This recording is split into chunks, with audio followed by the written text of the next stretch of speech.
Ce que les scientifiques ont récemment découvert sous le plancher océanique, en profondeur sous les Bermudes, est bien plus terrifiant que toutes les théories du complot que vous avez pu entendre à propos de cet endroit.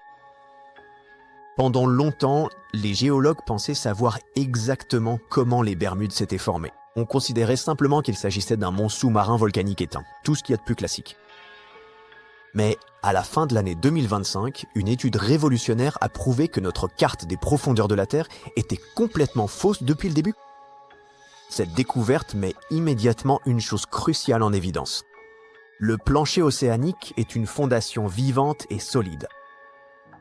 De plus, il s'agit d'un processus géologique actif et extrêmement imprévisible que nous ne comprenons pas totalement et sur lequel nous n'avons aucun contrôle en matière de stabilité. Les scientifiques ont scanné l'intérieur de notre planète pour découvrir une structure géologique gigantesque et très inhabituelle située juste sous les Bermudes. Elle agit comme rien d'autre sur Terre. Ce n'est pas un panache de magma typique provenant du noyau terrestre. Les Bermudes tirent leur matière d'une zone complètement isolée et mystérieuse, située en profondeur dans le manteau terrestre, appelée la zone de transition. Elle provient d'un événement tectonique massif qui a piégé une énorme poche d'eau, de minéraux et de roches sous terre il y a des millions d'années. Cela ressemble à une gigantesque cloque bouillonnante de la taille d'une chaîne de montagnes, remplie d'une soupe surchauffée de roches en fusion, bouillonnant et s'étendant à des centaines de kilomètres sous la surface.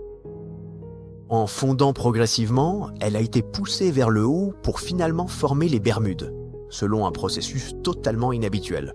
Comme vous pouvez l'imaginer, cela a bouleversé tout ce que nous savions sur la formation de la surface de la Terre. Cela prouve aussi que l'océan Atlantique n'est pas simplement une zone passive qui s'écarte. Toute cette eau repose sur une structure profonde, massive et toujours active de la Terre, que nous commençons à peine à étudier.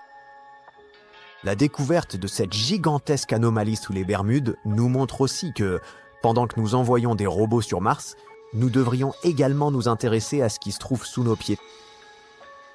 Et oui, les Bermudes sont un endroit fantastique et mystérieux.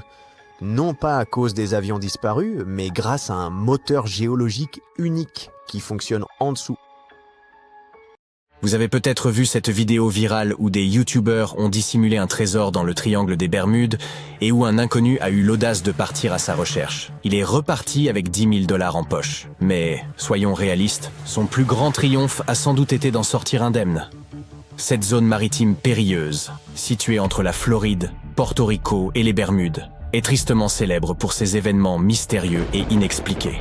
On raconte que plus de 50 navires et une vingtaine d'avions s'y sont volatilisés sans laisser de traces. Cela a donné naissance à de nombreuses théories selon lesquelles cette région serait connectée à des forces mystiques ou à des vortex capables d'entraîner les objets vers d'autres dimensions. Cependant, un scientifique australien du nom de Karl Kruszelnicki pourrait bien avoir élucidé le mystère du triangle des Bermudes. D'après lui, la majorité des légendes et de ces disparitions troublantes peuvent être attribuées à deux causes principales. Le premier facteur mis en avant est l'erreur humaine. Une des théories réfutées par Kruszelnicki concerne le vol tragique de l'escadrille 19. En 1945, 5 avions de la marine américaine ont décollé pour une mission d'entraînement de routine en Floride. Tout semblait se dérouler sans accroc, jusqu'à ce qu'après 90 minutes, le commandant de l'escadron signale qu'ils étaient perdus. Puis, soudainement, pouf, ils ont simplement disparu. Malgré l'une des plus vastes opérations de recherche aérienne et maritime de l'histoire, aucune trace de l'escadrille 19, ni de ses 14 membres d'équipage, n'a été retrouvée à ce jour. Ce qui continue de susciter l'étonnement à propos de cet incident, c'est que les conditions météorologiques lors du départ étaient particulièrement favorables. Une journée relativement chaude, des nuages légers et cotonneux parsemant le ciel, et une brise venant du sud-ouest. Rien qui ne sorte de l'ordinaire pour une mission d'entraînement. Alors, qu'est-il vraiment arrivé? Il s'avère que, bien que le chef d'escadrille ait accumulé plus de 2000 heures de vol, il était un assez piètre pilote. À vrai dire, un pilote vraiment médiocre. D'après Kruszelnicki, le commandant était si mauvais en navigation qu'il s'était déjà égaré en mer à au moins 2 reprises avant l'épisode de l'escadrille 19. Ce jour fatidique, il avait même tenté de trouver quelqu'un pour le remplacer. Sans succès, ce qui s'est malheureusement avéré tragique pour tout son escadron. Après avoir mené à bien leur exercice de vol, les 2 boussoles de bord ont subitement cessé de fonctionner. Sur la fréquence radio de la patrouille, sa voix angoissée affirmait qu'ils survolèrent des terres. Plus précisément, il était persuadé de se trouver au-dessus des quais de Floride. Pourtant, cela défiait toute logique.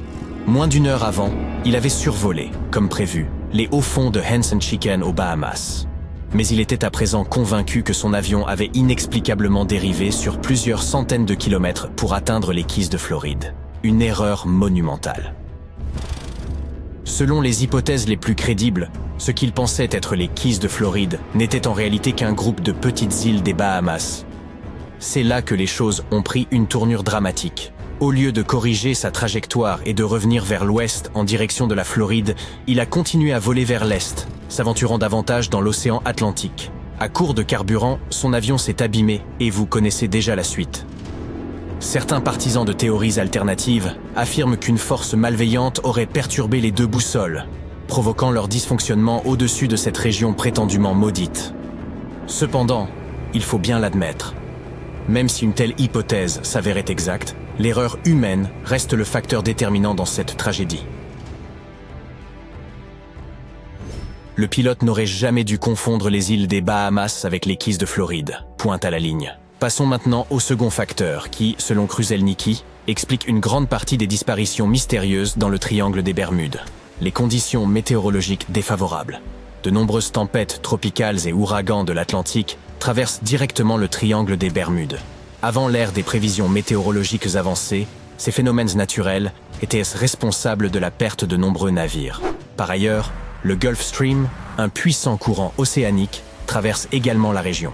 Ce courant peut provoquer des changements météorologiques soudains et parfois spectaculaires. En y réfléchissant, ces facteurs naturels suffisent à expliquer une grande partie, voire la majorité, des disparitions signalées. Prenons l'exemple de l'USS Cyclops. En 1918, ce cargo imposant de 150 mètres et transportant environ 11 000 tonnes de manganèse a disparu sans laisser de traces. Il effectuait une traversée entre les Antilles et Baltimore avec 309 personnes à bord. Ce qui rend cette disparition encore plus troublante, c'est qu'aucun signal de détresse n'a été émis. Plus de 100 ans après les faits, le mystère reste entier. Aucune épave n'a jamais été retrouvée. Évidemment, cette disparition a donné lieu à toutes sortes de théories. L'une des hypothèses les plus répandues était qu'il aurait été pris dans une tempête soudaine et violente. Avec son lourd chargement de manganèse, le navire aurait pu chavirer et couler en un temps record. D'autres spéculent sur des phénomènes sous-marins, tels que des glissements de terrain ou une vague scélérate. Quand on y pense, cette hypothèse n'est pas si farfelue. D'après Kruszelnicki, le triangle des Bermudes n'est pas seulement une zone sujette aux intempéries. Il illustre également la puissance brute de l'océan. Le fond marin y atteint des profondeurs impressionnantes, près de 9000 mètres, soit l'équivalent inversé du mont Everest. Une telle profondeur rend l'océan particulièrement apte à dissimuler des objets, transformant cette région en un lieu idéal pour des disparitions mystérieuses de navires et d'avions. Notre expert indique qu'il existe une très faible probabilité que des phénomènes encore plus inhabituels se produisent sous les vagues du triangle des Bermudes, en lien avec l'hydrate de méthane. Ce terme désigne un composé semblable à de la glace qui se forme sous l'eau ou dans des environnements très froids, avec du méthane gazeux piégé à l'intérieur. Parfois, ces structures peuvent se désagréger, libérant des bulles à la surface. Et cette remontée de bulles peut s'avérer fatale, tout du moins pour les navires. Des expériences menées sur des modèles réduits de bateaux ont démontré que lorsqu'un volume important de bulles remonte à la surface, la densité de l'eau diminue, ce qui compromet la capacité d'un navire à flotter. Si ces bulles couvrent rapidement une large zone, le bateau peut perdre sa flottabilité, le faisant chavirer ou couler. Cela dit, la probabilité qu'un tel scénario se produise reste extrêmement faible. En fin de compte, l'erreur humaine et les conditions météorologiques défavorables sont probablement les 2 facteurs principaux derrière les mystères attribués à cette mer prétendument maléfique. Mais en réalité, le triangle des Bermudes n'a rien d'extraordinaire. Bien que cette région ait une renommée considérable, il n'existe aucune carte officielle délimitant clairement ses frontières et affirmant « Voici, précisément, où se situe le triangle des Bermudes ». C'est d'ailleurs l'une des raisons du problème. Des disparitions ou événements inexpliqués survenant bien au-delà de cette zone sont souvent associés à tort au triangle, comme ce fut le cas pour le Mary Celeste. En 1872, ce navire a été retrouvé parfaitement intact, mais sans trace de son capitaine, de sa famille, ni de son équipage. Face à ce mystère, beaucoup ont évoqué l'idée d'un vaisseau fantôme lié au triangle des Bermudes. Cependant, un détail ne concorde pas. Le Mari Céleste avait été abandonné à environ 650 km à l'est des Açores, soit dans une zone complètement différente de l'Atlantique. À ce stade, le fameux triangle s'est transformé en trapèze pour inclure une immense portion de l'Atlantique Nord. Ce que nous voulons dire, c'est qu'une fois que les gens commencent à croire en l'existence d'une zone dangereuse, le biais de confirmation s'installe. Pour autant, la réalité est que le triangle des Bermudes est traversé quotidiennement par un trafic maritime et aérien considérable. Et d'après les experts, le pourcentage d'incidents qui s'y produisent serait globalement similaire à celui observé ailleurs dans le monde. Certaines années, ce chiffre peut être légèrement plus élevé, d'autres fois plus bas, mais en moyenne, il reste constant. Avec cette perspective, il semble qu'il soit temps de laisser derrière nous ces théories extravagantes autour du triangle des Bermudes. Du moins, jusqu'à ce que la prochaine disparition étrange ne se produise. Il existe quelque chose de profondément étrange qui se manifeste en 12 points, répartis sur la planète. Ces lieux, connus sous le nom de villes vortex, sont des zones inquiétantes situées sur le tropique du Cancer, le tropique du Capricorne, ainsi qu'aux pôles nord et sud, où semblent opérer des forces mystérieuses. Vous avez sans doute entendu parler du plus célèbre d'entre eux, le triangle des Bermudes. On estime que plus de 50 navires et une vingtaine d'avions s'y sont mystérieusement volatilisés. Située entre la Floride, les Bermudes et Porto Rico, cette zone intrigue depuis des décennies. Toutefois, peu de gens savent que le triangle des Bermudes fait partie d'un groupe de 12 zones similaires, dont certaines s'avèrent encore plus effrayantes. Prenons d'abord l'exemple de Mohenjo-Daro, une ville florissante de l'Antiquité située dans l'actuel Pakistan. Édifiée vers 2500 ans avant notre ère, cette cité urbaine accueillait environ 40 000 habitants. Pourtant, pour une raison inconnue, elle a été désertée autour de 1700 ans avant notre ère. Dans les années 40, un archéologue a mis au jour 39 squelettes humains sur le site, ce qui a renforcé l'hypothèse d'une invasion aux mains d'une autre civilisation. Cependant, aucune preuve concluante ne permet de confirmer ce scénario. Face à l'incapacité de l'archéologie à expliquer cette destruction et ces disparitions soudaines, diverses théories extravagantes ont vu le jour, parmi lesquelles l'idée d'une ancienne civilisation extraterrestre et d'un vent malveillant ayant balayé la cité. Un autre mystère similaire entoure le Grand Zimbabwe, une ville bâtie au XIe siècle. À son apogée, elle abritait jusqu'à 18 000 personnes. Néanmoins, elle a été inexplicablement abandonnée au XVe siècle. Les investigations archéologiques menées sur ce site ont permis de révéler des éléments troublants, rendant le mystère encore plus déroutant. On a découvert 8 de ces volatiles, connus sous le nom d'oiseaux du Zimbabwe. Ces sculptures en stéatite étaient placées sur des colonnes de pierre mesurant près d'1 mètre de hauteur. Aucun autre artefact similaire n'a été trouvé ailleurs, et leur signification demeure une énigme complète. Certains avancent que chaque oiseau symbolisait un nouveau roi, tandis que d'autres théories suggèrent qu'ils représentaient des animaux sacrés, particulièrement vénérés par les gens de l'époque. Pour ajouter à l'intrigue, des récits évoquent un étrange personnage de petite taille errant parfois dans les environs, mais qui disparaîtrait toujours avant qu'on ne puisse l'approcher. Un autre site mystérieux est l'île de Pâques, qui fait partie des 12 vortex. Située dans l'océan Pacifique oriental, elle est célèbre pour ses près de 1000 statues monumentales, appelées moai. Leur signification et les méthodes employées pour leur création restent un mystère. Certaines statues atteignent presque 9 mètres de hauteur et peuvent peser jusqu'à 80 tonnes. Aujourd'hui, il serait relativement simple de tailler et de déplacer de telles statues, mais elles remontent à une période comprise entre les années 1100 et 1680. Nul ne sait avec certitude comment les habitants de l'époque s'y prenaient. Certains chercheurs estiment qu'elles auraient été charriées à travers l'île, tandis que d'autres pensent qu'elles ont été déplacées à l'aide de rondins de bois. Les théories les plus étranges évoquent de toutefois l'intervention d'extraterrestres. L'Algérie, également riche en mystères ancestraux, abrite un ensemble fascinant connu sous le nom de Djedars. Ces 13 monuments se distinguent de par leurs bases carrées en pierre et leurs monticules anguleux, construits entre le 4e et le 7e siècle. Pourtant, leur fonction reste totalement inconnue. L'un de ces monuments comportait une inscription en latin, mais elle était si érodée qu'elle s'avérait presque illisible. L'hypothèse la plus répandue est que ces structures servèrent de tombeaux pour des figures royales, bien qu'on ignore précisément qui aurait pu y être enterré. Ce que l'on sait en revanche, c'est que la région est entourée de nombreux mythes relatant des disparitions inexpliquées. Le prochain lieu énigmatique se situe au sud de Tokyo, dans l'océan Pacifique, et porte le nom du Triangle du Dragon. Ce nom vous semble familier? Effectivement, à l'instar du Triangle des Bermudes, cette zone est réputée pour les disparitions inexpliquées de navires et d'avions. L'une des histoires les plus troublantes remonte à 1945, lorsqu'un aéronef y aurait mystérieusement disparu. Le pilote aurait, semble-t-il, envoyé une transmission radio juste avant que l'appareil ne disparaisse, affirmant qu'un phénomène étrange se produisait dans le ciel, comme s'il s'ouvrait ou qu'un événement surnaturel était en cours.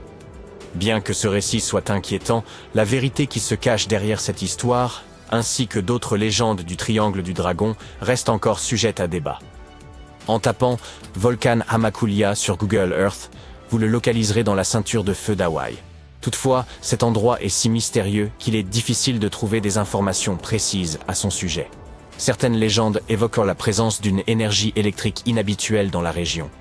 Une anecdote fascinante rapporte qu'un témoin aurait même vu un avion survoler le volcan avant de disparaître complètement des radars.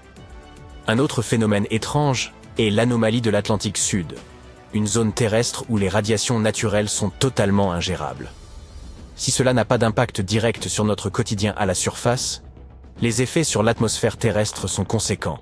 Le rayonnement y est si intense qu'il peut perturber les ordinateurs de bord des engins spatiaux et affecter les données transmises par les satellites traversant cette région. Pour contrer ce problème, des spécialistes ont équipé la Station spatiale internationale d'un bouclier supplémentaire. Cette anomalie est également associée à un phénomène curieux rapporté par les astronautes et connu sous le nom de phénomène visuel des rayonnements cosmiques. Ils décrivent avoir vu des éclats lumineux aléatoires ressemblant à des étoiles filantes dans l'espace, bien qu'il ne s'agisse en fait que d'une illusion.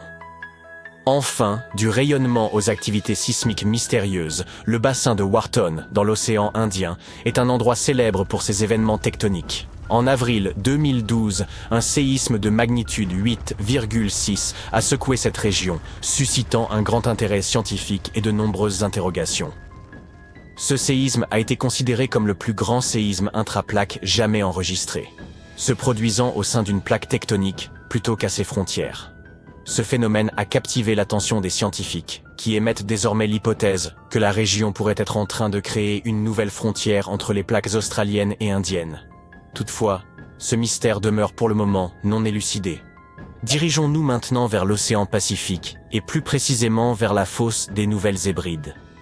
Cette immense fosse sous-marine s'étend sur environ 1200 km de long et 70 km de large. Elle s'est formée lorsque la plaque australienne a plongé sous celle des Nouvelles-Hébrides. Cet endroit, parmi les plus profonds et inquiétants de l'océan, ne manque pas d'éveiller l'imagination. Mais les dangers de cette zone ne se limitent pas aux abysses. La fosse des Nouvelles-Hébrides est associée à plusieurs séismes ayant touché la Nouvelle-Calédonie et le Vanuatu. De plus, certaines observations intriguent les chercheurs.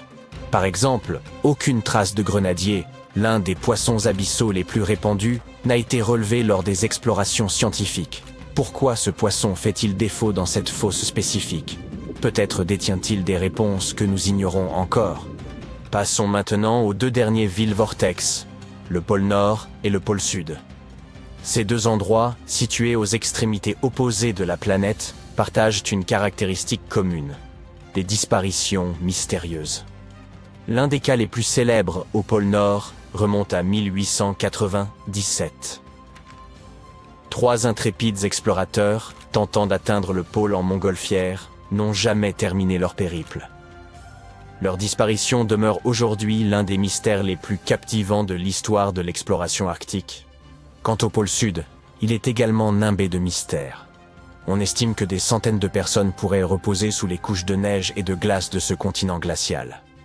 Malgré les progrès technologiques, cette région reste dangereusement hostile. Les températures y descendent jusqu'à moins 90 degrés Celsius et les vents peuvent souffler à des vitesses atteignant les 320 km à l'heure. Des conditions extrêmes qui justifient amplement la prudence. Enfin, maintenant que vous êtes familier des 12 villes vortex, voici un détail encore plus surprenant. En observant une carte en détail, on remarque que ces lieux mystérieux semblent répartis selon un schéma global étonnamment régulier. En connectant ces points marqués par des phénomènes inexpliqués, on obtient une figure géométrique, un icosaèdre, plus connu des rôlistes sous le nom de Devingt. Cette coïncidence, si c'en est une, ne fait qu'ajouter au mystère de ces lieux fascinants.